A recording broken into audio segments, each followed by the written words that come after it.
If you are a buyer in today's market, chances are you've seen open house listings before, right?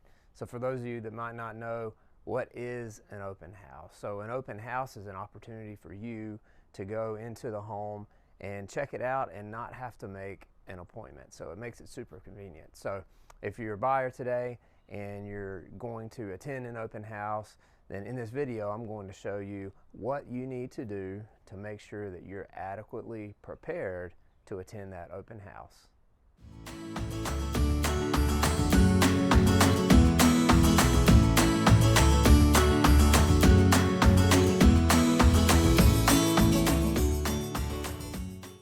First off, let's talk about an open house in general. Who can attend an open house? There is this impression out there that you've got to be with your realtor if you want to go in and see an open house. Well, that is not true. Anyone can go in to the open house. So even if your realtor is not with you, you can still go and view the property.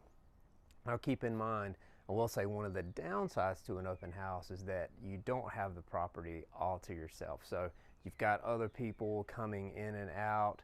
So especially if you're there with your realtor and you want to have some private conversations with him or her, you won't be able to do that in an open house. So to get ready for that open house, what do you need to do? Number one, make sure that you've got your pre-qualification letter ready to go.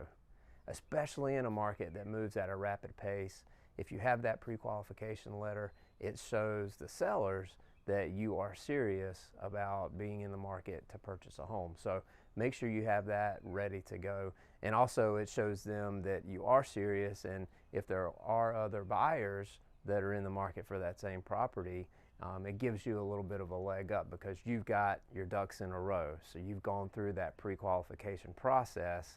Now keep in mind that pre-qualification is not the same as pre-approval. So pre-qualification is the first step, and then pre-approval is the next step. But for open house purposes, if you just get pre-qualified, then you'll be in good shape. Number two, and this one is a big one that I like to really drive home with my clients. Make sure that you put together a wish list before that open house. Put together a wish list, put it in a spreadsheet, put it in a Word document, write it down on a piece of notebook paper, whatever you have to do. Make sure you put that wish list together and bring it with you. And here's why. You might walk into a great looking property that's well put together, and you might forget about those things that you are looking for in your next property because maybe this one looks so great. But go through that wish list and make sure you put down, what kind of countertops you're looking for. Are you looking for a double car garage, a 3-car garage? Are you looking for a certain type of floor plan, a certain layout? Because believe me, it's very easy to walk into another house and just kind of get caught up in the way this particular house looks, and then you forget about those items that are critical to you in your next property. So put together that list and bring it with you so you don't forget what's on that list as you're going through an open house. Before we go further, make sure that you hit that like button and hit that subscribe button for me. I really appreciate you. If you're going to attend an open house, number 3 is an item that you want to make sure that you take care of before you go to that open house. And that is, make a list of flaws to look for in a property. So similar to what we said in number 2, this list is a little bit different in that you want to make sure that you look at those things that are negatives for a house. And it's very easy, like I said earlier, to get caught up in the outward appearance of a property. So if you go through an open house, it's going to be, chances are, it's going to be well put together on the surface. So that's the key, on the surface.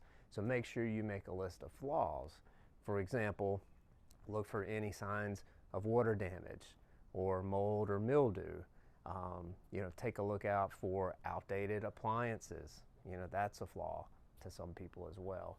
So make sure that you write those items down and take a look at it as you walk through. And these items require you to look a little closer right at the property. So when you're with your realtor, make sure that you guys have that list ready to go, and you look out for those things, because those could be red flags, especially signs of mold, mildew, water damage.